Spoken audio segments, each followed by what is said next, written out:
ठीक हो गया।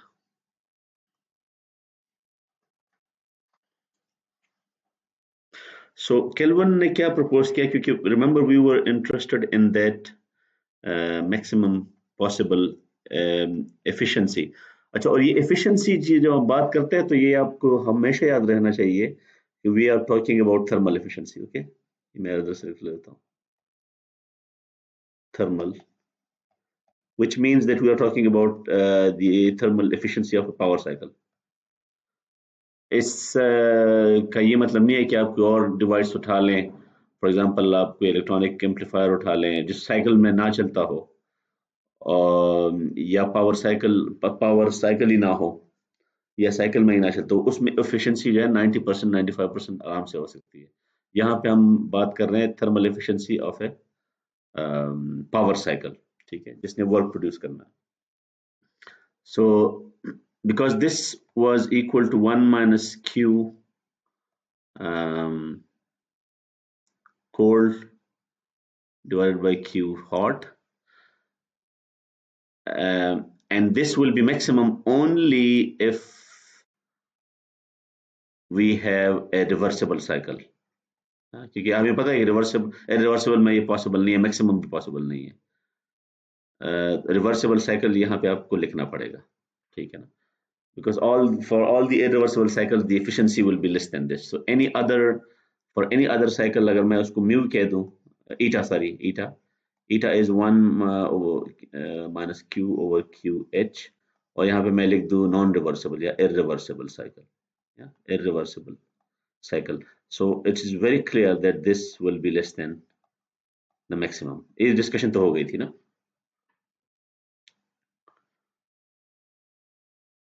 So now if you remember that eta maximum depends on this ratio, yeah, 1 minus that ratio. So that ratio, now it's written here, that ratio for a reversible cycle was, क्योंकि reversible cycle आपको पता है idealisation है, ये आपको ध्यान में रखना पड़ेगा, it is an ideal situation. इसका मतलब ये है कि ये assumption आप जब भी करेंगे तो it will only be valid for the ideal situation. So Kelvin proposed that this is a function. No, I mean Kelvin did not need to propose that. This is common sense, that this ratio is a function of only two temperatures, theta C and theta H. अच्छा, मैंने आपको याद होगा मैंने T H और T C use किया था, ठीक है। इसने थीटा सी यूज किया, I don't know why, what's the reason, क्योंकि नॉर्मली थीटा, और ये यहाँ पे ये भी इसने ये ठीक नहीं है ना, ये theta, probably he wants to write theta, ये टाइपिंग मिस्टेक है। So you should read this as T C and T H, ठीक है। क्योंकि टिपिकली मैंने वो नेस्ट का डॉक्यूमेंट देखा है, वहां पे थीटा यूज होता है for a difference of temperature. In particular जो सेल्सियस स्केल है ना, उसमें आपके पास कोई भी एब्सोल्यूट टेम्परेचर हो T, और उससे आप सब्ट्रैक्ट करते हैं ice point. Ice point temperature आपको याद है, मैंने बताया था शुरू में, आइस पॉइंट टेम्परेचर कितना होता है, मैं इधर से लिख लेता हूँ इधर, 273.15 Kelvin. So if you subtract this from T, then you call that अब देखो ना, ये एब्सोल्यूट टेम्परेचर हो गया, ये क्या हो गया, और इसको आप क्या कहेंगे अगर आप नाम देना चाहें तो, this will become relative temperature, क्योंकि it is measured from that 273.15 Kelvin onwards. इसकी कोई और एग्जांपल आपको याद आ रही है इस तरह की स्केल की, रिलेटिव स्केल की? प्रेशर में हम क्या वर्ड यूज करते हैं? एब्सोल्यूट प्रेशर, और दूसरा वर्सेस वो जो रिलेटिव प्रेशर था उसको हम क्या कहते हैं? Do you remember that? या नहीं? हम्म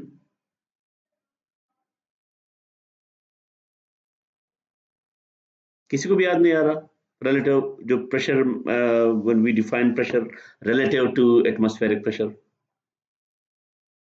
or the difference between the actual pressure and the atmospheric pressure, उसको हम क्या कहते थे?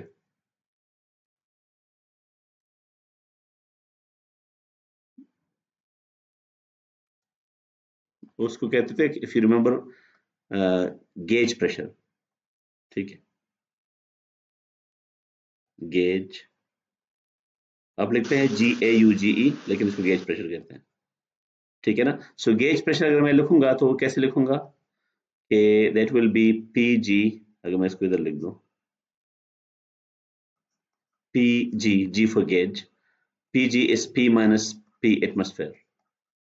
ठीक है, तो इसी तरह ये theta is the relative temperature, और इसको आप सेल्सियस टेम्परेचर भी कहते हैं। So so we should be using, अभी यहाँ पे ये गलत नहीं है क्योंकि it's a function of, if it is a function of T it's also function of theta, that's not a big deal. लेकिन आगे जब आप इसको जो केल्विन ने जो इसके बाद assumption की है वो ये वाली है, ये नेक्स्ट जो आ रही है ये। अब यहाँ पे आप थीटा नहीं लिख सकते क्योंकि theta may represent the relative temperature, Celsius or Fahrenheit. Here you must use absolute temperature. ठीक है। एक और बात जो यहाँ पे इसने गड़बड़ की है वो आपको याद रखना पड़ेगा, क्योंकि आगे ये पीछे भी T का जो सिंबल है, T का सिंबल ये यूज करता है फिजिकल टेम्परेचर के लिए, which mean that it has units, yeah? Physical temperature with units, it has units. तो आगे वो एग्जांपल्स में भी, प्रॉब्लम्स में भी और पिछले चैप्टर में भी ये ठीक हो, लेकिन यहाँ पे समहाउ इसने एक बात लिखी है जो आप इसको इग्नोर कर दें। ये इसने एक ही दफा लिखी है यहाँ पे, किधर है ये? Yeah, where T is the symbol used by international agreement to denote temperatures on the Kelvin scale. What he actually means is the absolute, ठीक है? Absolute temperature, तो ये केल्विन हो चाहे रैंकाइन हो, दोनों में ये आप T यूज करेंगे।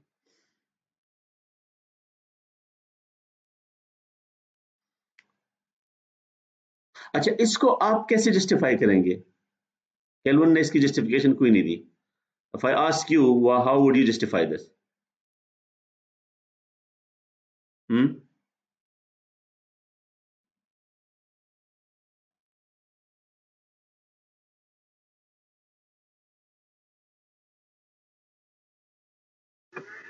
सर किस रेशियो की या तो फिर इस रेशो की, इस रेशो की।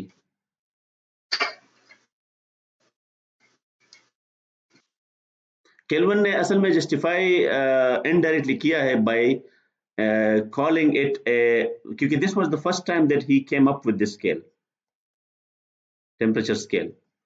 तो आप ये कह सकते हैं कि temperature is not a is now a new quantity and we are defining the units in such a way, ठीक है ना, that it has to equal this ratio. So this ratio, the ratio of, और इसके लिए आपको जहन में रखना पड़ेगा कि ये बहुत जरूरी पॉइंट है कि ऐसा नहीं है कि आप दुनिया में कोई भी दो टेम्परेचर ले लेट से मेरे पास एक टेम्परेचर है, मैं एग्जांपल दे रहा हूँ, लेट से एक टेम्परेचर है 3 केल्विन और कोई भी दूसरा टेम्परेचर है 5 केल्विन, और मैं कह दूं कि यार इन दोनों का जो रेशो होगा ना T1 और T2, this must equal the ratio of two heats, Q1 Q2। इसका मतलब ये नहीं है जनरल।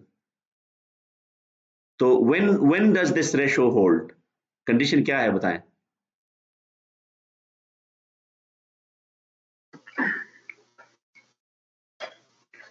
जब दो थर्मल रिजर्वॉयर्स होंगे, और इसी सिस्टम की बात कर रहे हैं हम लोग। और ये जो QC है और QH है ये साइकिल्स है, they must be computed for a whole cycle. तो अगर आपके पास कोई साइकिल चल रहा है जिसमें बहुत सारे प्रोसेसेस हैं, तो आपने उन सब में हो सकता है कुछ में वो आउट हो, कुछ में इन हो, QC की अगर हम बात करें ना, तो उन सब का नेट यहाँ पे QC में आएगा।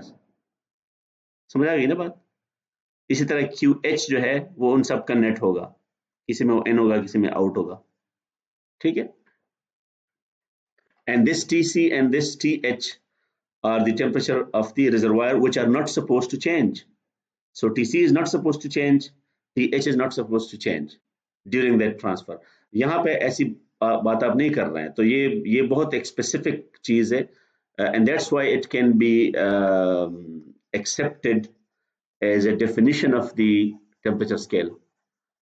कि आप जब भी आपने टेम्परेचर को मतलब वेरीफाई करना हो तो आप इस तरह का सेटअप इमेजिन करेंगे, जिसमें साइकिल होगा, पावर साइकिल होगा, रिवर्सिबल होगा, ठीक है ना, 2 रिजर्वायर्स होंगे और उसमें cyclic the heat transfer over a cycle आप कंसिडर करेंगे. So you can say that, okay, he was free to choose a scale, so he chose the scale this way, and this will now simplify many things because we don't need to calculate QC and QH. The ratio is given by Tc and Th, and this allowed him to basically finalize that definition. Definition क्या थी? कि he was looking for maximum possible efficiency of a power cycle, yeah, of a power cycle. और वो yes. Sir ये TC और TH basically किस चीज के टेम्परेचर है? कौन सा टेम्परेचर है? अभी आपने बता दिया ना, वो थर्मल रिजर्वायर्स है ना, दो कोल्ड रिजर्वायर और हॉट रिजर्वायर. अच्छा ठीक है ना, ये मतलब that is how you will have to interpret. They are not just temperatures of anything. There must be temperatures of those thermal reservoirs, one at a higher temperature, one at a lower temperature. तो इस equation असल में this equation is deceptively simple. ये simple है लेकिन ये simple नहीं है. अगर आप इसको सिर्फ रेशियो ऑफ टू चीज क्वांटिटीज लिख दे तो आप इसको गलत जगह अप्लाई कर देंगे ना. इसमें वो सारी चीजें अंडरस्टूड है, साइकिल इसमें अंडरस्टूड है, पावर साइकिल अंडरस्टूड है, रिवर्सिबल है, ठीक है ना, कोई इरिवर्सिबिलिटी इसमें नहीं है, and you must have 2 reservoirs and there those reservoirs must be thermal reservoirs so that the temperatures don't change during the heat transfer. याद रहेगा ये सारा? Yes sir. Okay, so now we are ready to calculate, क्योंकि वो corollary, पहला corollary क्या था कारणों का? पहली करोलरी ये थी कि any efficiency, yeah, the efficiency of any cycle must be less than the efficiency of the reversible cycle. और दूसरी करोलरी ये थी कि वो जो maximum efficiency है वो सब सारे cycles के लिए same है, and that is what we are going to calculate. तो वो क्या था? 1 minus this ratio, yeah, and that ratio we now know is Tc over Th. So now you have, और ये हमने एक एग्जांपल में कैलकुलेट भी किया हुआ था, आपको याद है हमने कौन सी वैल्यूज एज्यूम की थी? Tc was assumed to be 300 Kelvin, which is very close to room temperature, and we took an example of 800 Kelvin, which is a very large temperature for normal conditions. So इसमें आपके पास क्या आया था? 60% आया था ना, आपको याद होगा इसमें ये वैल्यू 60% आई थी. That is the maximum you can achieve in these two conditions. अच्छा, अब इस टेम्परेचर स्केल में अभी भी एक चीज मिसिंग है, कोई बता सकता है?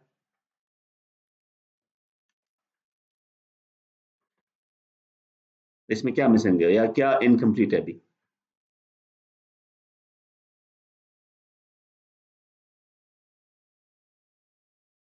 यहाँ पे एक चीज आप नोट करें कि इसमें से कौन सी क्वांटिटीज, कौन सा स्केल नया है, ये राइट साइड वाला या लेफ्ट साइड वाला? अगर आप केल्विन की सीट पे बैठ जाए कि let's say you are Kelvin, you are defining this temperature scale, तो इसमें कौन सा ratio, which is the new quantity and which is the old quantity? Old का मतलब यह है कि जिसके यूनिट्स वेल डिफाइंड है, वो क्या है? QC or QH to define me? QC, बिल्कुल. That is something you already know, and you are using those two units to define a new unit.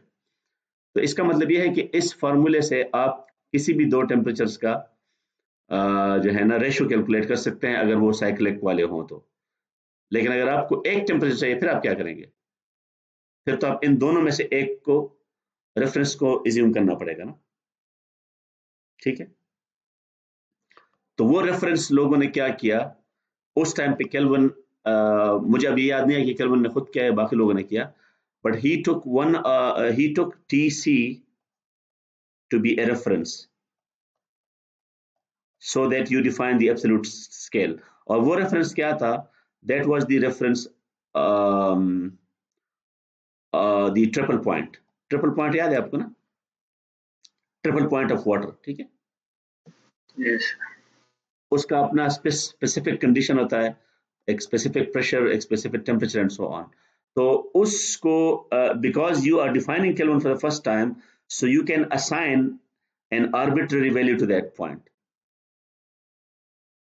ये बात आपको समझ आ रही है कि यू कैन असाइन, आप चाहें तो आप इसको 1 कह दें, लेकिन उस 1 के शायद कुछ नुकसानात होंगे ना, आप इसको 1 केल्विन कह दें, लेकिन because you need to simplify other things, so जो वैल्यू उसने की थी, because he did not want to destroy everything else, तो उसने इसको 273.16 केल्विन असाइन किया था। जो भी उस टाइम तक पुराने, क्योंकि you need to establish the relationship with Celsius and so on. तो अगर आप इसको रेफरेंस मान लें and then you plug it into this equation, तो फिर आपके पास ये स्केल आ जाएगा, ये। Can you see that thing now, कि वो जो TC है वो इधर आ गया है, ठीक है, ठीक है।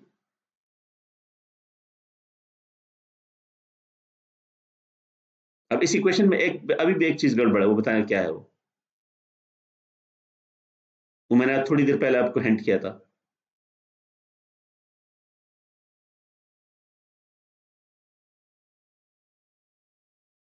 हम्म, सर इसके यूनिट्स हाँ हैं। बिल्कुल, बस क्योंकि असल में टी का इसने यहाँ पे वो जो मतलब लिया है, वो इस थ्रू आउट इस बुक में टी का मतलब वो नहीं है, तो ये आपको ये करना पड़ेगा कि ये T/Kelvin है ये बेसिकली, ठीक है।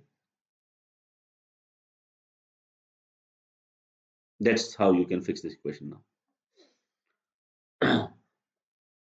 अब ये अब इसके बाद इसमें फिर इस डेफिनेशन में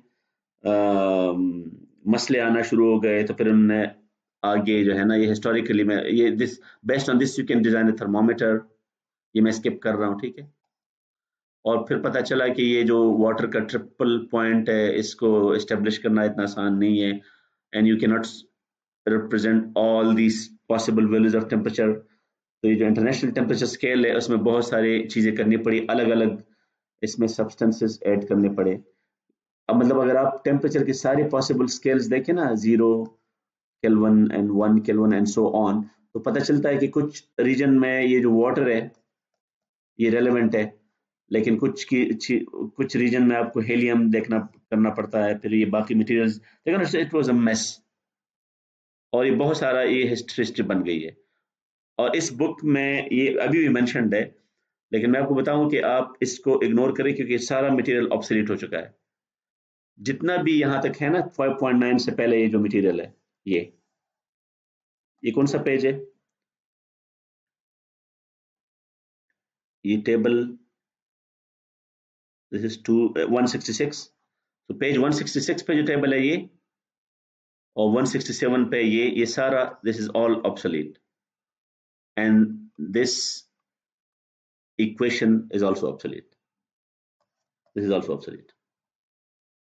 मैं इसकी जो रीजन बता रहा हूँ वो ये है कि 2019 में जो मीटिंग्स हुई हैं इंटरनेशनली, एस सिस्टम इंटरनेशनल, ये ऑर्गेनाइजेशन आप इसको जानते हैं, और एक और है नेस्ट, नेस्ट पे आपने नाम सुना होगा।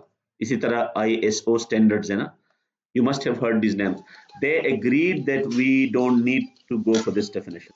ठीक है, ठीक हो गया। Yes sir. तो और इसके अलावा एक और भी चीज उस मीटिंग में डिसाइड हुई कि जो मास था ना, the way mass was defined,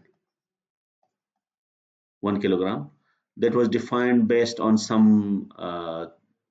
object placed in Paris, so that was also discarded. So all the definitions are now based on physical constants. Physical constants का मतलब ये है कि स्पीड ऑफ लाइट हो गया या बोल्ट्जमैन कांस्टेंट हो गया। बोल्ट्जमैन कांस्टेंट नाम सुना है आपने? Yes sir. इसी तरह बाकी कोई कांस्टेंट किसी को याद हो, permittivity of free space and so on. अच्छा, अब ये डिसीजन उन्होंने इसलिए किया ना कि दे वांटेड टू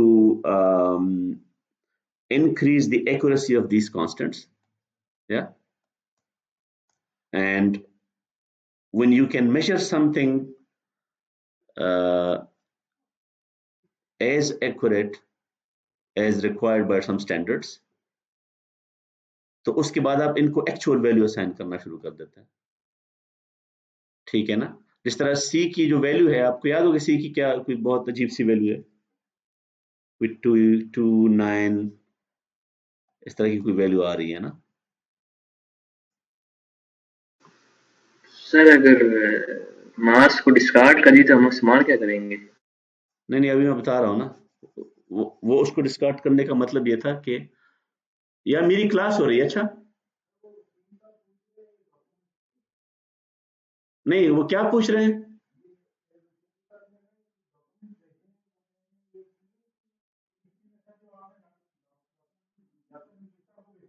हाँ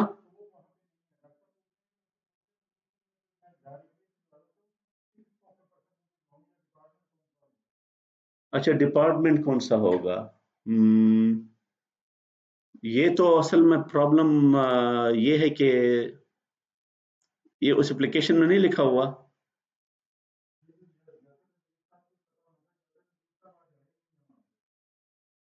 अच्छा वो है नहीं। अब प्रॉब्लम ये है कि मैं ये जो कॉल आई थी ना,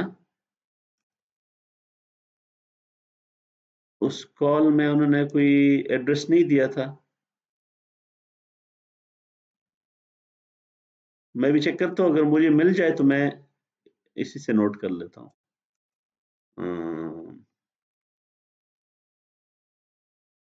डेट रिसीव्ड कंप्लीट नॉमिनेशन।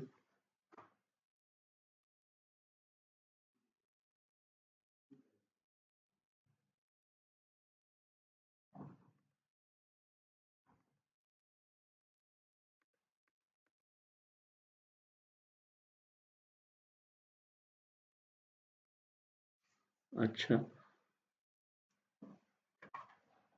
और ये आज देना मस्त है ना? हाँ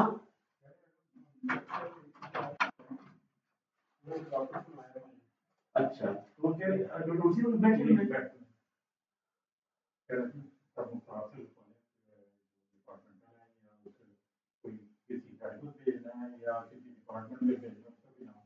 ताकि वहाँ पे रिसेप्शन में भी वो देखेगा ना तो वो तक पहुँच जाएगा, अदरवाइज तो ओपन रहेगा इधर कहेगा। असल में मसला हो गया कि इसके लिए मेरे पास, मुझे अभी याद नहीं है कि एड्रेस ही नहीं है आपके पास। नहीं, एड्रेस मेरे पास है, वहाँ सलमान बैठा है, सलमान को दे देगा। पीसी में सलमान है, सलमान अगर बैठे हैं आप उनको दे दें, या आप अगर ना भी हो तो सलमान को दे दो, मैं तो सलमान को समझा दूंगा। सलमान अहमद। हाँ सलमान अहमद। डिजिग्नेशन तो उनको पता होगा ना, ये सलमान अहमद इस्लामाबाद के एक्रेडिटेशन को वो है असिस्टेंट की रजिस्ट्रार है। सलमान ठीक, मैं उनसे रख रहा हूँ। ठीक है ठीक है।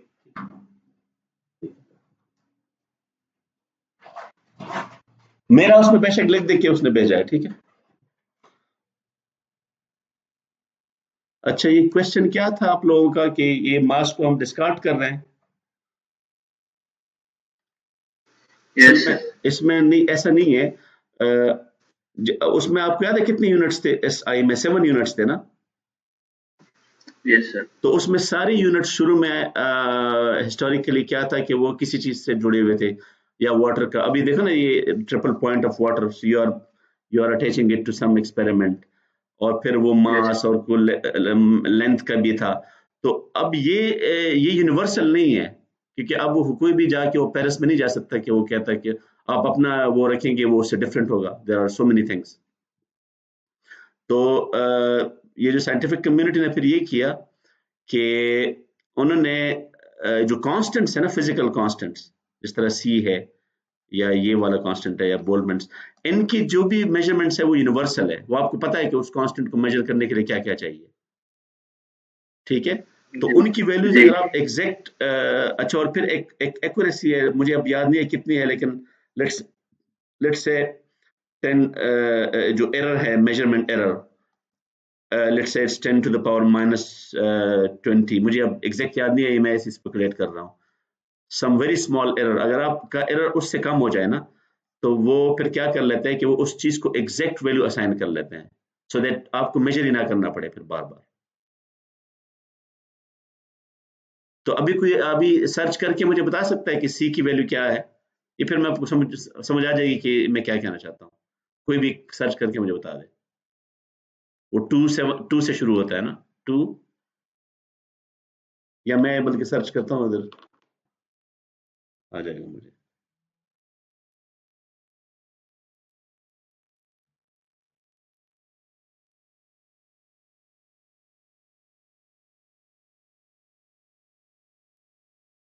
मिल गई किसी को? Yes sir. अच्छा बताएं, सर टू, ये जो हाँ, two nine speed nine of light नहीं टू नहीं, मुझे डबल मिल नाइन गई, सेवन एक मिनट, मुझे मिल गई, ये है 299,792,458 मीटर पर सेकंड, ठीक है। अब ये वैल्यू जो है ना, ये अभी जो मॉडर्न सिस्टम है ना, इसमें इसकी ये वैल्यू एग्जैक्ट डिफाइन हो गई है। आप अगर इसको चेक करना चाहें, आप मेजरमेंट कर ले, हो सकता है इससे थोड़ी सी आगे पीछे होगी, लेकिन अब नोबडी विल मेजर इट, ठीक है ना, it has been defined this way to actually to close that discussion.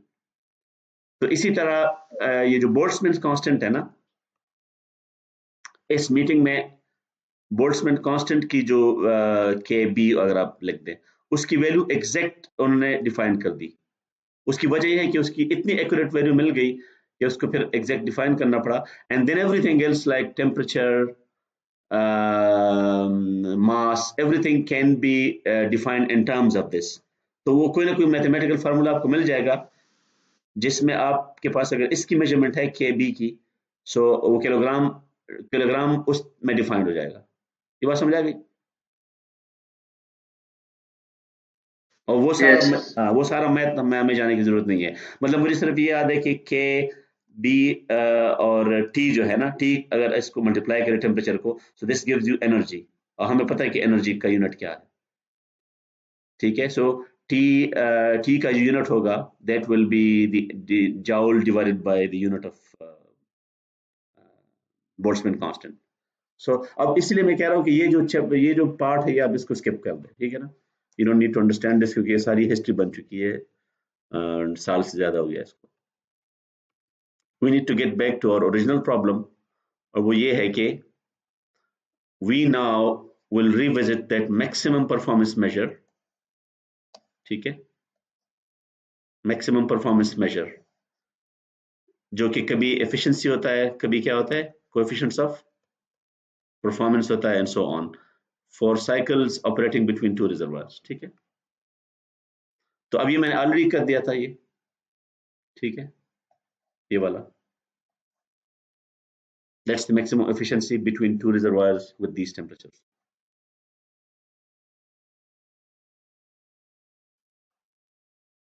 और ये आप चाहें तो ये इसने एक एग्जांपल दी भी है, मैंने जो आपको दिया ना, उससे थोड़ी सी डिफरेंट वैल्यूज है, 300 की जगह ये 298 है, और जो मैंने 800 एज्यूम किया था, इसमें क्या है, 748 है, इसमें भी वही 60% आ रही है एफिशिएंसी, ठीक है। एक ये नोट कर ले, दूसरी ये बात नोट कर ले कि जितने भी पावर प्रोड्यूसिंग साइकिल्स है कन्वेंशनल, उनकी थर्मल एफिशिएंसी जो है ना, वो 40% के अराउंड है। इसका मतलब ये कि जो 60% है थियोरेटिकल इन टेम्परेचर्स में, उससे भी कम है वो, ठीक है ना, 40% इज लेस देन दैट। और ये ग्राफ है, अगर आप उसको समझना चाहें कि if you want to increase the efficiency, तो आपको क्या करना पड़ेगा, ये जाहिर बात है, टीसी को तो आप चेंज नहीं कर सकते, टीसी को अगर आप अस्यूम करें 298 kelvin, which is the room temperature, standard room temperature, तो बाय इंक्रीजिंग, ये लास्ट टाइम किसी ने सजेस्ट भी किया था आप में से, कि by increasing the temperature of the hot reservoir you can increase the efficiency uh, as close to 1 as possible, लेकिन ये प्रैक्टिकल नहीं है इतना ज़्यादा, आप कितना बढ़ाएंगे, ठीक है। अच्छा, अब इस क्वेश्चन से आपको आइडिया हो जाएगा, ये क्वेश्चन बहुत आसान है लेकिन इसका जो इम्प्लीकेशन है वो इंटरेस्टिंग है ना। ये 3 केसेस इसने दिए हुए हैं, ठीक है। एक में ये क्लेम कर रहा है कि यू प्रपोज एन इंजन और अ साइकिल व्हिच हैज 60% एफिशिएंसी, और आपने मेजर किया कि वो जो क्यू एच है वो क्या है, 1000 किलो जॉल्स है। And same in other 2 cases, B में भी उसने इस दफा इसने डब्ल्यू साइकिल दे दिया 850 जॉल किलो जॉल्स, और क्यू एच तीनों में गिवन है क्यू एच, और सी में जो है ना क्यू सी गिवन है। और इन दोनों में, तीनों केसेस में आपका टी एच और टी, अब देखो ना, ये मैं आपको बताना चाह रहा था, ये थ्रू आउट द बुक ये इस कन्वेंशन को फॉलो कर रहा है कि T is equal to 2000 Kelvin, तो टी इज हैज यूनिट्स, ठीक है। तो इसलिए उसको आप इग्नोर करें जो उस पेज पे उसने किया है। So T H is 2000 kelvin, T C is 400 kelvin, ये दोनों चेंज नहीं हो रहे, और इन तीनों में आपने ये बताना है कि determine whether the cycle operates reversibly, आपने रिवर्सिबिलिटी चेक करनी है, ठीक है। अगर रिवर्सिबल नहीं है तो फिर दूसरी पॉसिबिलिटी क्या है कि वो इरिवर्सिबल है, और तीसरी पॉसिबिलिटी क्या है कि वो क्या है, इम्पॉसिबल है। You need to figure out which of them is impossible, which of them is reversible, and which of them is irreversible, क्योंकि रिवर्सिबल भी पॉसिबल है, थियोरेटिकली पॉसिबल है, इरिवर्सिबल तो है ही।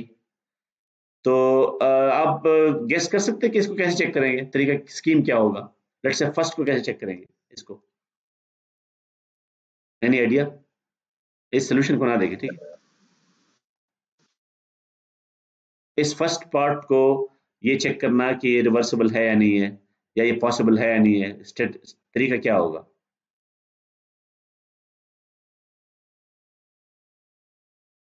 हमारे पास ये 2 टेम्परेचर्स है ना, तो इससे हम क्या कैलकुलेट करेंगे, ईटा ईटा maximum, eta which is 1 minus 400 divided by 2000। बताएं इससे क्या आंसर आता है quickly.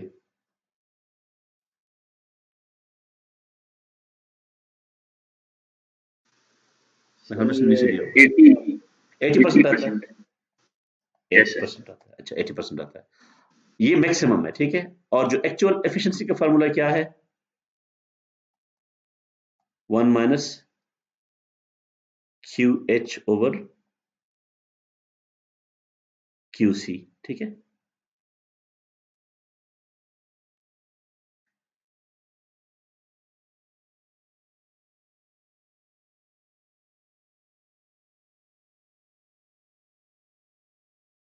One minus Q H over Q C. तो अब इसमें, बल्कि इसकी जरूरत ही नहीं है ना, इसकी सर आप जरूरत ही नहीं है। अल्टरनेटिव। नहीं, सॉरी, वो Q C 1 minus Q C है, सॉरी, क्या है 1 minus Q C over Q H, लेकिन इसकी जरूरत हमें पार्ट ए में नहीं है, क्यों बताएं। सर वो गिवन है वो कि गिवन है ना, ईटा गिवन। वो गिवन है। जी।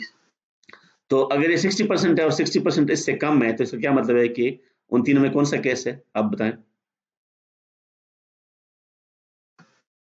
पॉसिबल तो है ना, पॉसिबल है सर। और रिवर्सिबल और इरिवर्सिबल में दोनों में कौन सा है, इरिवर्सिबल होगा इरिवर्सिबल है, क्योंकि रिवर्सिबल होता है तो इसकी एफिशिएंसी क्या होती, मैक्सिमम। मैक्सिमम होती, ठीक है। सो अब देखो ना, वो आपको हेल्प कर रही है इसको सॉल्व करने में। अच्छा, दूसरे में क्या है, दूसरे में डब्ल्यू साइकिल गिवन है, ठीक है, और क्यू एच भी गिवन है, तो क्यू सी क्या होगा बताएं, that will B Q H minus W cycle, ठीक है ना, ये याद होगा ना। यस। सो आप इसको कैलकुलेट करने से क्या आंसर आता है, 250 या 150? 150। अच्छा 150, 150 किलो जॉल्स। और आप एफिशिएंसी कैलकुलेट करें इसकी,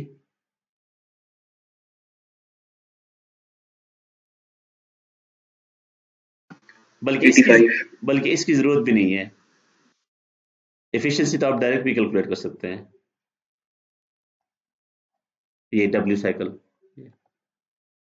ठीक है ना, you know W cycle divided by Q H. अगर आप उस तरह से नहीं करना चाहते, आप ये कर देना 1 minus Q C over Q H, लेकिन आप बेसिकली अपना काम बढ़ा रहे हैं ना। दोनों केसेस में आपके पास क्या आंसर आ जाएगा? ये पार्ट बी की बात है, 85। 85%। अब बताएं ये क्या है? सर ये इम्पॉसिबल ये है। इम्पॉसिबल है, क्योंकि इन दो में ये को आपने फिक्स किया हुआ है ना, इसको तो आप चेंज नहीं कर रहे टेम्परेचर्स को। इन दो टेम्परेचर्स के होते हुए ये 85% पॉसिबल नहीं है, ठीक है। और लास्ट में आप क्या करेंगे? लास्ट में आप फार्मूला लगा दें, किधर है?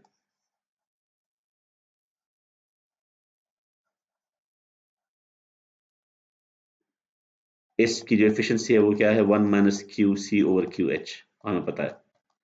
सो 1 माइनस 200 डिवाइडेड बाय 1000, इससे क्या आंसर आता है? 80%। अब ये क्या है फिर? ये रिवर्सिबल। ये रिवर्सिबल है, क्योंकि ये उसके एग्जैक्टली इक्वल हो गया। अच्छा, रेफ्रिजरेशन का आपको याद है कि रेफ्रिजरेशन का के लिए हम कौन सा यूज करते थे measure? It was coefficients of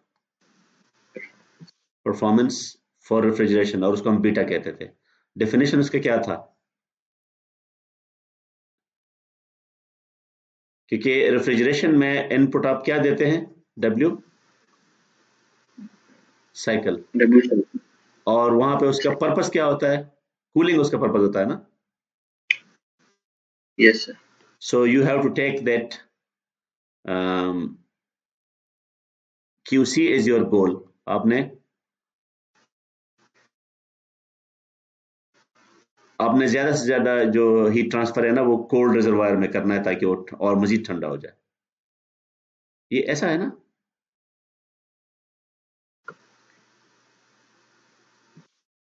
क्योंकि उसमें QC is the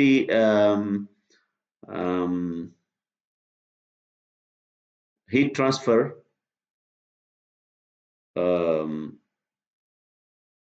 from the cold reservoir.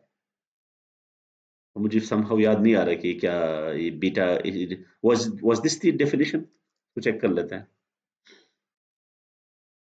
ये मैंने जो चीट शीट बनाई थी उसमें था सारा, असेसमेंट एग्जाम्स, और ये फार्मूला शीट।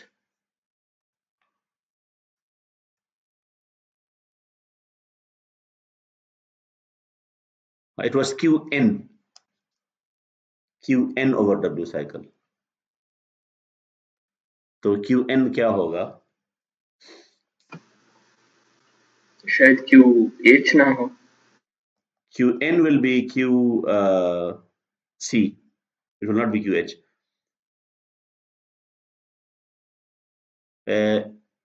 वो QH होगा। सही। हाँ हाँ, ये QH होगा, बिल्कुल बिल्कुल आपकी बात ठीक है, ये QH होगा। अम्म, नहीं सर वो क्यू एन ही होगा। नोट्स में सर क्यू एन तो नहीं, आपने क्यू क्यू सी एन तो से। है, क्यू एन तो है, ये बात ठीक है। ये मैं नहीं कह रहा कि क्यू एन नहीं होगा, मैं कह रहा हूँ कि क्यू एन और क्यू आउट में से वो कौन सा रिजर्वायर हॉट होगा, कौन सा वो होगा ना। सर क्यू इन कोल्ड था और क्यू आउट हॉट था। बिल्कुल बिल्कुल बिल्कुल, तो QC होगा, क्योंकि आपने कोल्ड से हीट लेना है ना। जी सर। बिल्कुल बिल्कुल, अब मुझे याद आ गया कि you have a, let's say अगर मैं इसको रिप्रेजेंट कर दूं, ये this is a reservoir at TC, this is a reservoir at TH। तो जो उसका काम है रेफ्रिजरेटर का, उसने यहां से हीट ट्रांसफर उठानी है ना, ये उसका काम है, क्यू QC, जिसको आप QN भी कह रहे हो। सिस्टम आपका ये हो गया ना। This becomes your system. क्योंकि refrigeration yes, cycle becomes your system. That QC is your QN. ठीक है, और ये क्या बन जाएगा, ये ये ये बन जाएगा Q out, which is equal to QH. And for this to happen, क्योंकि इस natural नहीं है, for this to happen you need to provide W double cycle. double cycle. ठीक है, तो अब आप इस पे अप्लाई कर दें तो आपको पता चल जाएगा कि आपके पास क्या आ रहा है. Qn is equal to Qc and Q cycle is equal to Q H minus Q cycle. Yeah?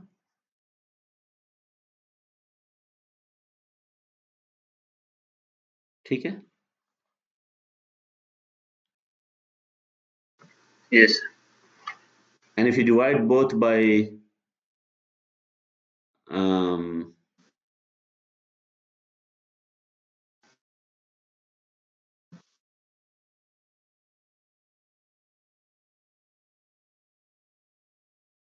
if you divide both by QH,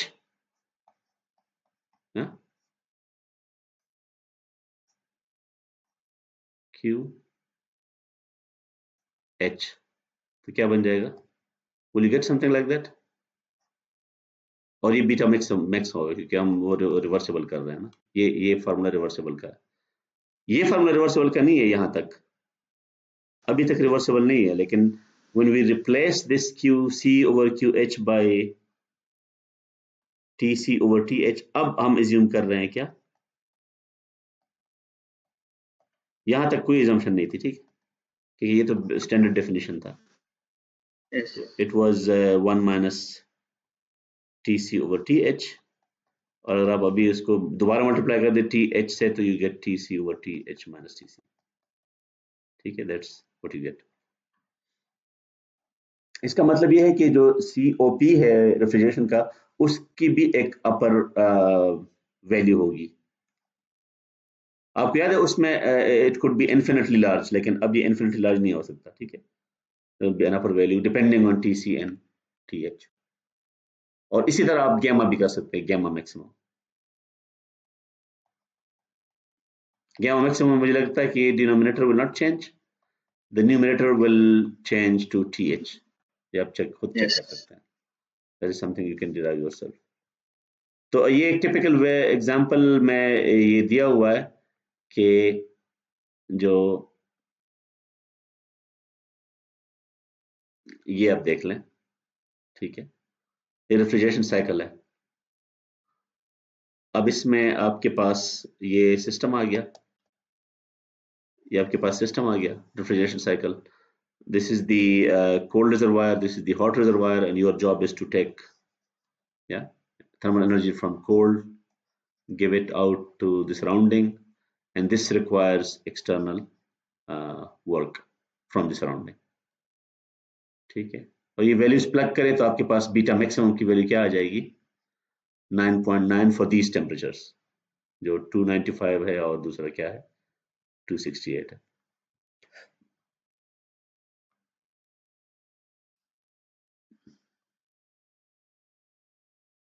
इसी तरह हीट पंप का भी सिमिलर है, वो आप खुद कर लें. हीट पंप में आपको पता है ना कि वो चेंज हो जाता है गोल. हीट पंप में आपका फोकस इस पे नहीं होता, आपका फोकस हीटिंग पे होता है. हॉट रिजर्वायर को आपने जो है ना प्रोवाइड करनी होती है थर्मल एनर्जी.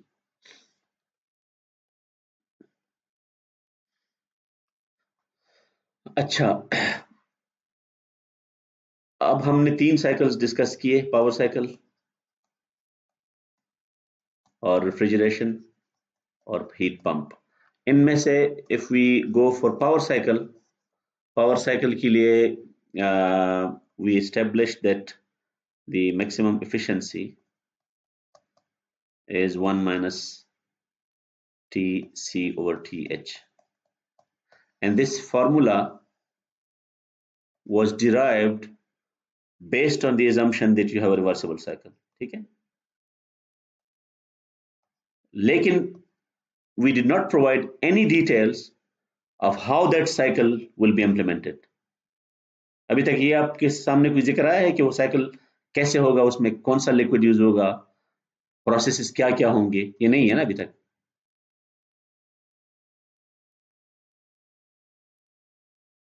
ठीक है, तो इसको yes, इसको ये do not confuse the name, it is still called Carnot efficiency. लेकिन अब तक कार्नो एफिशिएंसी का मतलब ये नहीं है कि हमने कार्नो साइकिल भी बताया है, we said nothing about Carnot cycle. Carnot efficiency is defined as the maximum possible efficiency, which is only possible if you have reversible cycle. अब इसको अचीव करने के लिए साइकिल भी प्रपोज करना था कार्नो ने, और वो इस सेक्शन में हम पढ़ रहे हैं। ये मैं इसलिए बता रहा हूँ कि आपने शायद अभी तक जो पढ़ा है कॉलेज में, वो आपने उल्टा पढ़ा होगा। वहां पे आप कोई इंप्रेशन मिला होगा कि कार्नो साइकिल है और उसकी एफिशिएंसी ये है। ठीक है, ऐसे ये हिस्टोरिकली उल्टा हुआ है। efficiency can be defined without even knowing anything about Carnot. लेकिन जाहिर बात है कार्नो ने एक रोड मैप देना था लोगों को, तो he had to come up with an ideal cycle, कि वो आइडियल साइकिल होगा कैसे, ताकि लोग जो है ना उसको फॉलो कर सकें। Ideal cycle reversible. अब इसमें आप ये आपको, मैं अगर आपको चाहूँ, मैं अगर आपसे रिक्वेस्ट करूँ कि आप ये ना पढ़ें, क्योंकि दिस इज समथिंग, अगर आपने ये पढ़ लिया तो बहुत आसान हो जाएगा। Just look at this figure, और आप मुझे बताएं कि पहला पॉइंट क्या है। How many states do you see here labelled state कितने हैं इसमें? 4 sir, 1 से स्टार्ट होता है, ठीक है। And this yes, is a PV diagram. So 1 से हम यहाँ पे आ गए 1, दिस इज पॉइंट 1। पॉइंट 1 से आपका पहला प्रोसेस क्या हो गया, ये वाला, this is your first process. तो आप इस प्रोसेस के बारे में क्या कहना चाहेंगे कि क्या है, इसकी क्या कंडीशंस है?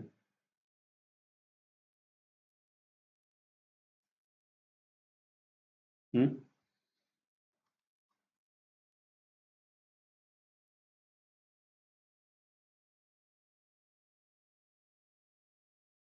या इस डायग्राम से क्लियर नहीं हो रहा, ये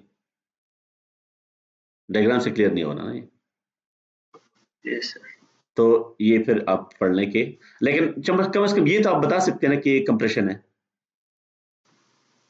जी सर, क्योंकि वी की वैल्यू कम हो रही है ना, और पी की वैल्यू इंक्रीज हो रही है। कंप्रेशन में यही होता है ना। लेकिन ये कंप्रेशन क्या है, ये एडियाबैटिक है। ठीक हो गया। yes, अब एडियाबैटिक का क्या मतलब है,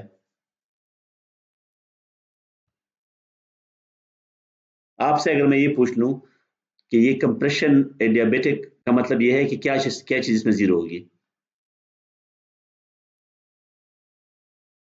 Q will be equal to zero, ठीक है। लेकिन heat Q कौन transfer, हाँ, heat transfer नहीं होगा, heat transfer, that's what you mean by adiabatic. ठीक है, तो इसका मतलब ये है कि कौन सा Q जीरो होगा, Q फ्रॉम 1 टू 2, इस प्रोसेस में Q क्या होगा, जीरो होगा। तो आप एनर्जी बैलेंस जब लिखेंगे तो इस प्रोसेस में मुझे ये बताएं, Q जीरो है तो सराउंडिंग से क्या आएगा, सराउंडिंग के साथ इंटरेक्शन किस टाइप की होगी फिर?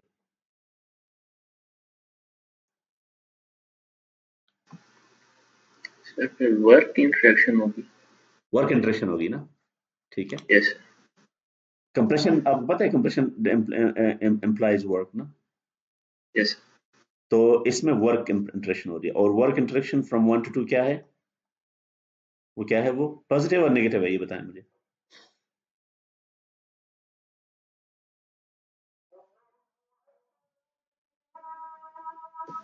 negative, नेगेटिव है, ठीक है ना।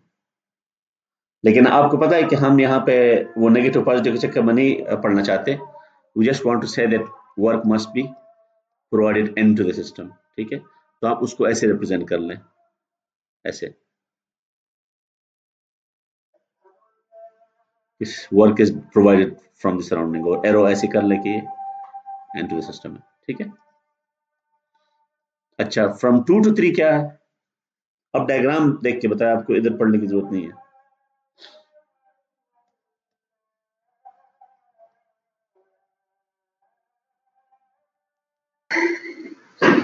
टेम्परेचर कांस्टेंट है और क्योंकि आपको याद होगा मैंने आपको ये बताया था कि ये जो लाइन है ना,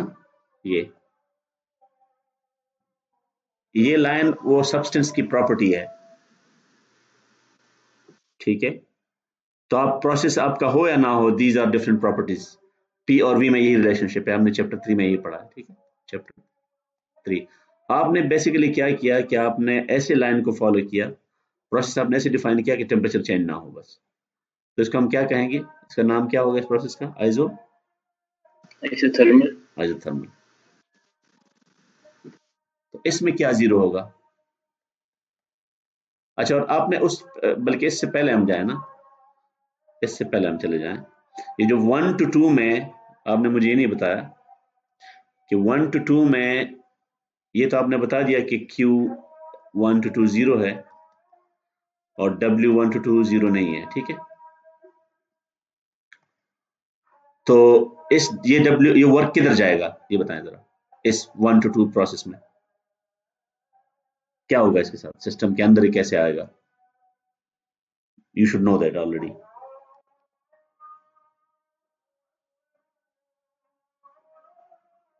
और आपको इस डायग्राम से हिंट भी मिलना चाहिए। 1 पे टेम्परेचर क्या है? TC। 2 पे टेम्परेचर क्या है? TH। तो टेम्परेचर क्या हुआ टेम्परेचर है? बढ़ टेम्परेचर इंक्रीज हुआ है ना। इंक्रीज। तो इसका यस मतलब सर। ये है कि ये वर्क किधर गया है, क्या चीज इंक्रीज हुई है? टेम्परेचर इंक्रीज होगा। प्रॉपर्टी बताए ना, वो वाली जो एनर्जी बैलेंस में क्या हो जाएगा वो?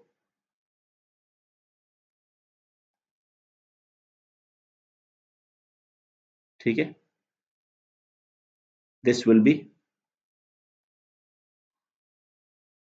The internal energy will increase, temperature is just an indicator of that, ठीक है। क्योंकि एनर्जी बैलेंस में आप टेम्परेचर तो नहीं लिखते ना, आप उसमें इंटरनल एनर्जी लिखते हैं। याद याद है आपको? Yes sir. क्योंकि एनर्जी बैलेंस में you right W Q and U, Q is zero, so the work done must be translated to an increase in thermal energy, ठीक है। आपने बेसिकली यहाँ पे इसलिए जरूरी है कि आपको पता चलना चाहिए कि फर्स्ट प्रोसेस में सिस्टम ने एनर्जी स्टोर कर दी है, ये बहुत जरूरी है। It has stored that energy, ठीक है। और now in process 2 to 3 that energy is now going to be released, कि प्रोसेस 2 to 3 में क्या जीरो है बताएं?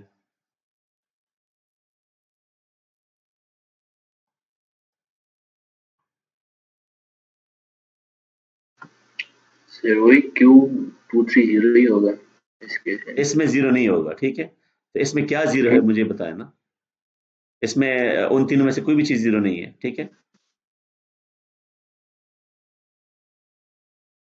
लेकिन इसमें देखो ना, टेम्परेचर अगर इंक्रीज, अगर टेम्परेचर अगर इंक्रीज नहीं हो रहा, ठीक है।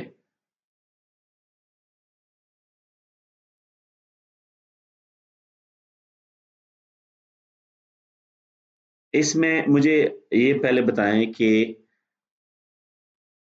ये चूंकि एडियाबेटिक नहीं है, तो इसमें Q जो है ना, Q नॉन जीरो होगा, W इज नॉन जीरो क्योंकि work is done by the system on the surrounding, expand हो रहा है ना।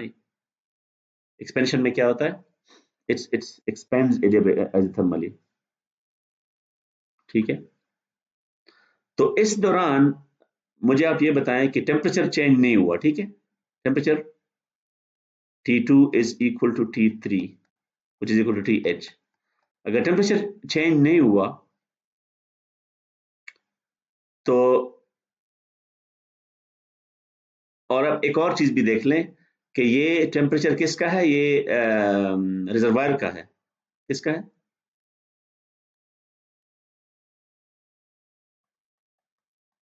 लेकिन यही टेम्परेचर आपके सिस्टम का भी है।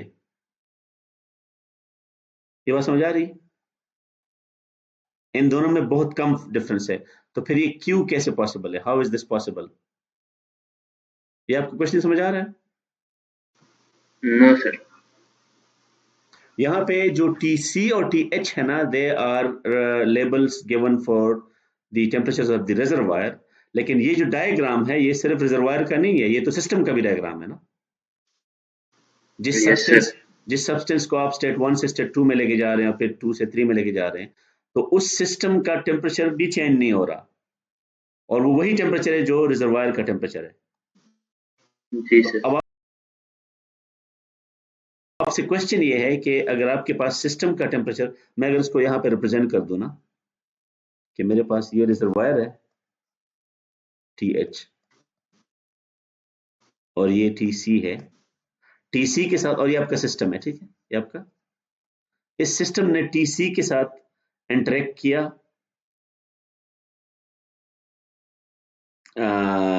फर्स्ट प्रोसेस में, और सेकंड प्रोसेस में इंटरेक्ट किसके साथ कर रहा है? टी एच के साथ कर रहा है। तो फर्स्ट प्रोसेस में सिस्टम का टेम्परेचर क्या था? It was equal to TC, ध्यान में रखें। तो उसमें तो आपको समझ आ रही है कि चलो हीट वहां पे जीरो था, तो आप कह सकते थे कि यार टेम्परेचर सेम है सिस्टम का भी और सराउंडिंग का भी, थर्मल का भी, तो क्यू इज जीरो। यहाँ पे तो सेम, यहाँ पे भी तो टेम्परेचर सेम है ना, तो फिर ये क्यू क्यू नॉन जीरो है? ये क्वेश्चन है। क्वेश्चन समझ आ गया? आप जी सर। आंसर क्या है इसका?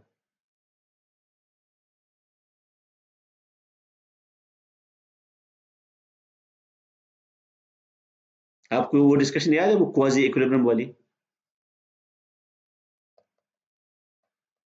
और इसके लिए हमने एक और नाम भी दिया था, internally reversible, internally reversible process, they are the same. और उसमें हमने किया था कि if you want this expansion to be reversible, it has to be smooth, slow, quasi equilibrium, और उसके लिए रिक्वायर्ड है कि इन दोनों में डिफरेंस जो है ना टेम्परेचर का, वो बहुत स्मॉल हो, तो दे आर नियरली इक्वल, ठीक है। If there is any serious difference, any significant difference between the temperature of the system and the temperature of the reservoir, तो फिर ये प्रोसेस रिवर्सिबल नहीं होगा। आप रिवर्सिबल एज्यूम कर रहे हैं। रिवर्सिबल एजम्पशन के लिए जरूरी है कि सिस्टम का टेम्परेचर नियरली द सेम हो। आप समझ आ गई आपको बात?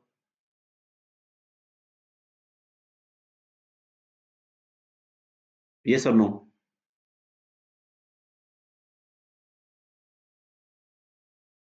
क्योंकि ये जो साइकिल हम प्रपोज करने जा रहे हैं, ये कार्नो साइकिल है और ये रिवर्सिबल साइकिल है। ये क्या है? यहाँ पे सारी चीजें रिवर्सिबल है। ये पहला प्रोसेस भी रिवर्सिबल था, दूसरा भी रिवर्सिबल है, चारों प्रोसेस रिवर्सिबल होंगे। इसका मतलब कि चारों प्रोसेसेस में we must ensure that the system is nearly at the same temperature as the thermal reservoir with which it is interacting during that process, ठीक है? ये बात याद रहेगी आपको? Yes sir. अच्छा, तो इसका मतलब ये है कि अब आपसे मेरे टेक्निकल क्वेश्चन पूछने लगा, वो ये है कि अगर इसका टेम्परेचर चेंज नहीं हो रहा, ठीक है, प्रोसेस 2 to 3 में, तो इसकी एनर्जी चेंज होगी या नहीं होगी? विल दैट बी जीरो और will that be non zero?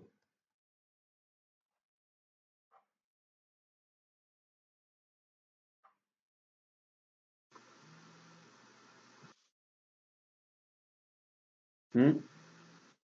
No sir. Zero होगी, चेंज नहीं होगी। चेंज नहीं होगी?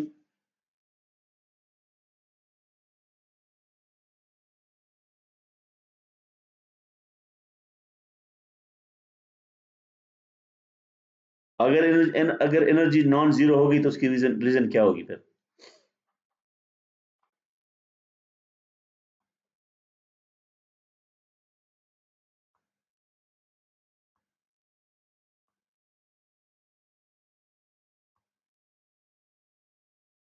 हम्म?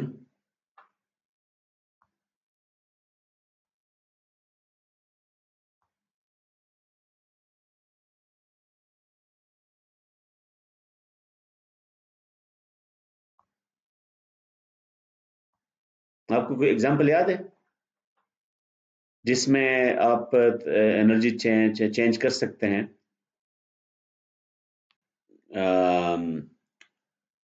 Without changing the temperature?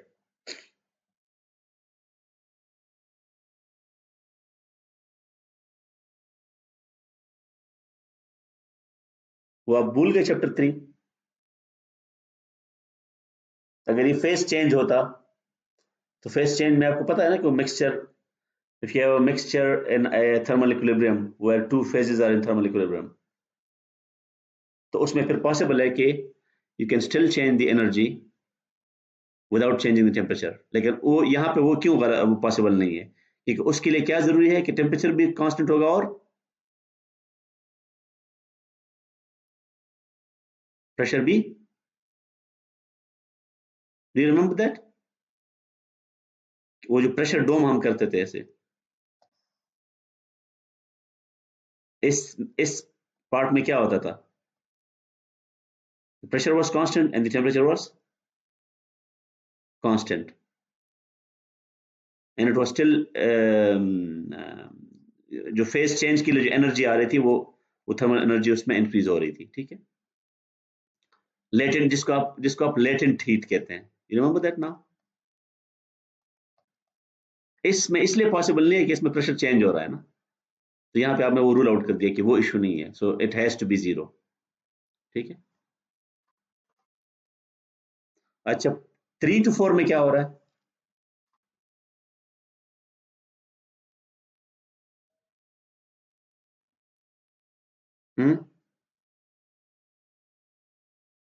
Is it N expansion और कंप्रेशन?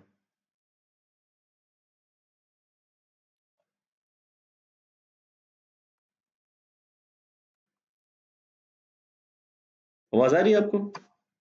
सर एक मिनट फिर सवाल करें। ये जो 3 to 4 है इसमें क्या होगा?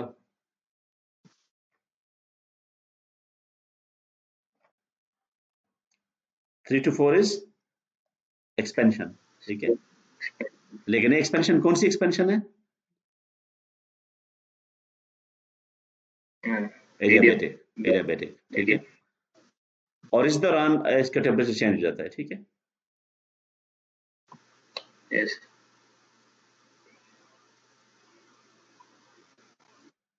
टेम्परेचर इसका चेंज होगा, उसका नहीं होगा, सराउंडिंग वो रिजर्वायर का नहीं होगा।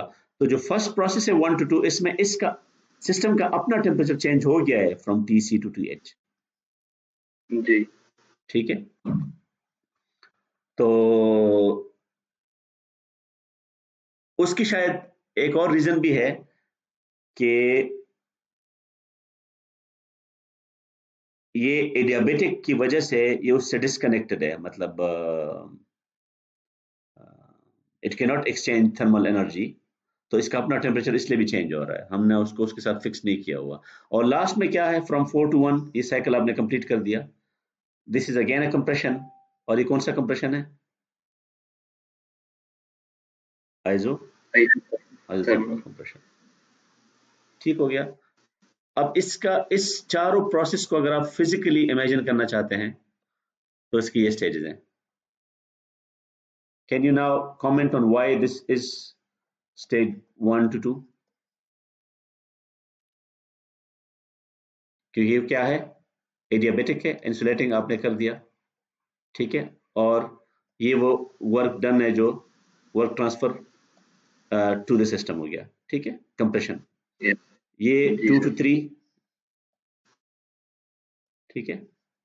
जी इसमें आपने you made it into contact with the hot reservoir and now the system will be nearly at the same temperature because you want this heat transfer to be done in a reversible manner, quasi equilibrium, ठीक है।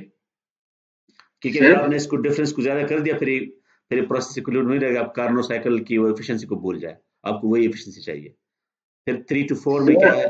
Yes, sir इसमें जो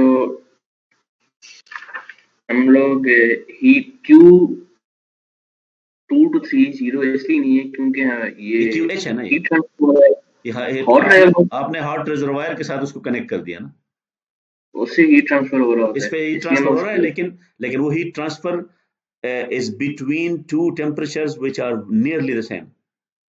अच्छा इसका ठीक मतलब ये है है कि that is why we are calling it ideal या वो जो है ना रिवर्सिबल. नॉर्मली तो आपको काफी सारा डिफरेंस चाहिए ना, तो इसका मतलब ये है कि इस एक्सपेरिमेंट को अगर आपने करना है एक्चुअली, तो आपको ये एक दफा मैंने डिस्कस भी किया था, आपको ये एरिया बहुत इंक्रीज करना पड़ेगा. ठीक है,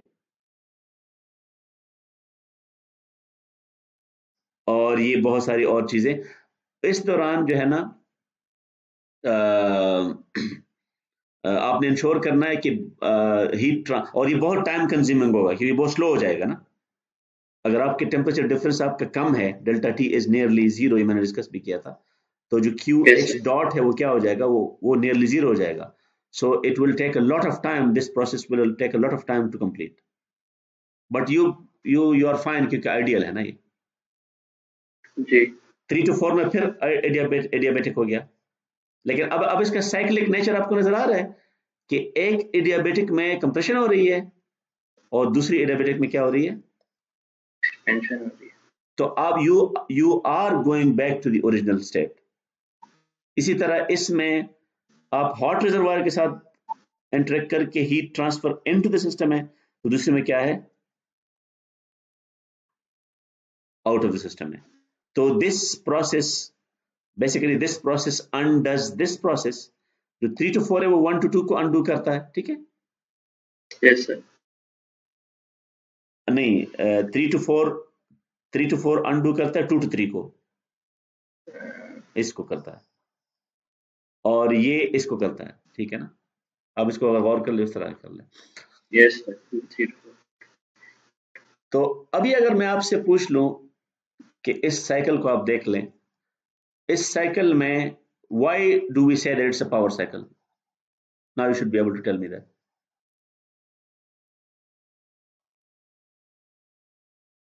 पावर साइकिल की क्या निशानी है कि उसमें कौन सी चीज over a period of cycle what must be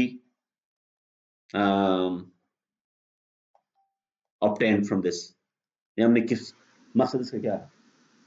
W cycle obtain W करना होता cycle है must be positive क्योंकि this must give you overall. देखो ना इसमें पार्टली देखें तो इस दौरान वर्क क्या है, डन ऑन द सिस्टम है. ठीक है, इसमें वर्क डन जी नहीं, इसमें तो वर्क डन जीरो है, सॉरी इसमें जीरो है, या ऑन द सिस्टम है, या ऑन द सिस्टम है, सॉरी इसमें work done on the system है. इसमें क्या है इस दौरान, ये 2 to 3 में क्या है, work done by the system है, फिर ऑन द सिस्टम है, फिर बाय द सिस्टम है. लेकिन ओवरऑल अगर आप देखें साइकिल, ओवरऑल साइकिल अगर आप देखें तो दिस मस्ट बी पॉजिटिव. ये इस डायग्राम से आप कैसे एस्टेब्लिश करेंगे, ये हमने चैप्टर 1 या 2 में किया हुआ है, मुझे याद पड़ता है. वर्क डन आप कैसे कैलकुलेट करते हैं पीवी डायग्राम से, एनीवन? यस सर फार्मूला क्या था उसका, integral integral v1 to v2 pdv PDV है ना ये, तो it will be from 1 to 1, ये साइक्लिक है ना.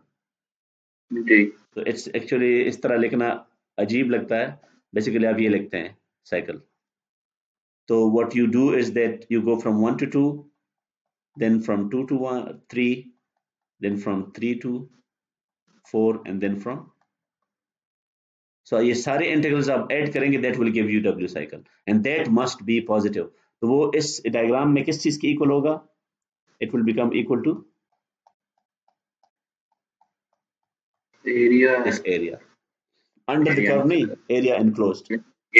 एरिया एनक्लोज्ड ठीक है ना, क्योंकि ये वो पाथ वो इंटीग्रल है ना, लाइन इंटीग्रल है, पाथ इंटीग्रल है. यस सर ये ऐसा ही है जिस तरह हिस्टेरिक लूप में होता है ना, हिस्टेरेसिस लूप जिस तरह होता है, जी सर देखा होगा उसमें भी वो एरिया इनक्लोज होता है. Yes sir So you have seen an abstract ideal cycle which can give you that efficiency. अब देखो इसमें चूंकि चारों प्रोसेसेस रिवर्सिबल हैं, तो इसकी एफिशिएंसी आप कैलकुलेट कर लेंगे ना, अभी आप बेशक घर पे ट्राई कर लें, you will get 1 minus TC over TH. you will come up with the same answer. ठीक है, बिकॉज उसका जवाब हमें ऑलरेडी पता है इसकी एफिशिएंसी का. This is another possible cycle, which is not a Carnot cycle, but it can still give you that efficiency. आपको अगर वो maximum efficiency चाहिए ना, so Carnot cycle is just one way of doing it. This is another possibility. इसमें आपको क्या नजर आ रहा है? बॉयलर. सो यहाँ पे आप स्टीम को वो स्टीम बनाते हैं, from vapor to steam or from liquid. So you turn liquid to steam here, yeah? And then that hot steam, you make that turn a turbine to extract work from it. And then you undo that boiling by condensing it, so that because you are interacting with a thermal, with a cold reservoir, or it becomes liquid again.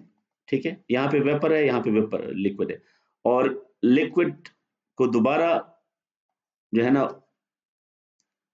क्योंकि to make liquid flow from this condenser to that boiler, you need to pump it. तो आपको एक pump वो भी चाहिए. ठीक है, तो इसको अगर आप ट्रांसलेट करें तो you get something like that. लेकिन इस डायग्राम में और इस डायग्राम में एक डिफरेंस है. ये चीज मैंने आपको बताई थी ना कि उसमें नहीं हो रहा था. यहाँ पे एक साइकिल ऐसा है, एक साइकिल नहीं सॉरी, दो प्रोसेसेस ऐसे हैं जिसमें प्रेशर भी चेंज नहीं हो रहा और टेम्परेचर. तो इसका मतलब क्या है कि इस साइकिल में क्या होगा? What can you expect? 4 to 1 क्या होगा? क्या चेंज होगा इसमें? वॉल्यूम चेंज हो रही है सर. वॉल्यूम चेंज होगा, लेकिन फेज चेंज भी होगा उसके साथ. ये वो प्रेशर ड्रॉम वाली बात है ना जो मैंने समझाई थी. यस सर, फेज चेंज हो गया. सो ये उस कार्नो साइकिल में नहीं था. तो इसका मतलब ये है कि ये जो आप हीट ट्रांसफर हो रही है, ठीक है, ये हीट ट्रांसफर, रिमेंबर इसका टेम्परेचर क्या है? TH है. सिस्टम का टेम्परेचर क्या होगा? वो भी वेरी क्लोज टू TH होगा. डिफरेंस नहीं है, टेम्परेचर चेंज नहीं हो रहा. तो वो हीट किधर जाएगा? That will go to change the phase. Yes sir, वो फेज चेंज में यूज होगा. और इसमें वो वापस आ जाएगा आपको. So you go from liquid to vapor, and here you go from vapor to liquid. Here you expand, work done on the system. ये टरबाइन वाला फेज है. और यहाँ पे क्या है? ये कौन सा है? ये पंप वाला है. So from 3 to 4 is the pump. ये इधर नजर भी आ रहा है. From 1 to 2 is the turbine. Yeah. The work cycle. नहीं सॉरी, turbine. Work cycle तो हम इस पूरे को कहेंगे ना. So from 1 to 2 is the turbine, from 3 to 4 is the pump, from 4 to 1 you have the boiler, and from 2 to 3 you have the condenser. इन सबको आपने सीरीज में लगा दिया, this, and that gave you a power cycle, and that power cycle is also reversible. इसमें issue क्या है? जो issue नहीं है, सॉरी, जो फीचर है कि ये भी सारे रिवर्सेबल हैं चारों, और उसमें भी सारे रिवर्सेबल है. इसकी एफिशिएंसी भी ये होगी, और कार्नो साइकिल की भी. अब ये कार्नो साइकिल नहीं है ना, ये कार्नो वेपर पावर. अच्छा, वैसे अभी कार्नो साइकिल कार्नो साइकिल अभी शायद ये हर एक उस साइकिल को कहेंगे जिसकी एफिशिएंसी ये आ रही है ना. ठीक है. So this is one implementation of a Carnot power cycle, and that is another implementation of a Carnot power cycle.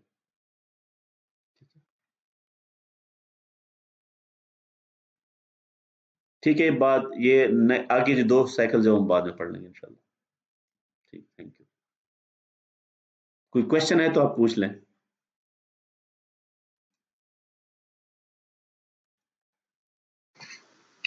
Sir ये जो वेपर साइकिल है सर, इसमें हम लोग वर्क कर भी रहे हैं और एक्सट्रैक्ट भी कर रहे हैं. तो साइकिल इसीलिए तो कह रहे हैं ना उसको. वो तो कार्नो में भी था ना, इसमें भी यही था. अच्छा, साइकिल ठीक है। कंप्लीट कैसे होगा अगर आप दोनों नहीं करेंगे तो? यू हैव टू हाँ अनडू एवरीथिंग। अगर एक साइकिल, और तभी साइकिल कंप्लीट होगा ना।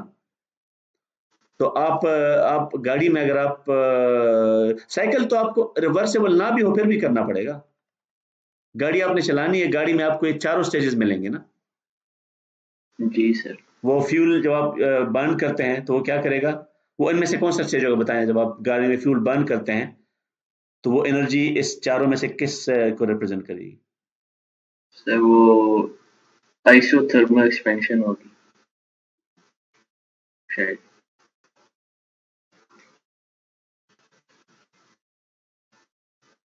थर्मल एक्सपेंशन होगा, बिल्कुल ठीक है। और जो वापस उस पिस्टन ने वापस अपनी जगह पे आना है, अगर वो नहीं आएगा तो अगला फ्यूल को वो कैसे यूटिलाइज करेगा ना। Yes sir. तो अब वो देखो ना, वो उसमें वो कंप्रेशन भी होगी उसमें। तो ये तो आप भूल जाएं कि आपको work done by the system भी चाहिए होगा, work done on the system भी चाहिए होगा। इसी तरह heat transfer from the system to surrounding भी होगा, heat transfer from the surrounding to the system भी होगा। ये सारी चीजें आपको करनी पड़ेंगी। Yes sir. ठीक है, ठीक है, हम ये नेक्स्ट टाइम कर लेंगे, लेकिन आप ये खुद पढ़ लिया करें तो ज्यादा आसान होगा। ठीक है, ओके सर। Thank you. मैं क्लोज कर रहा हूँ इसको।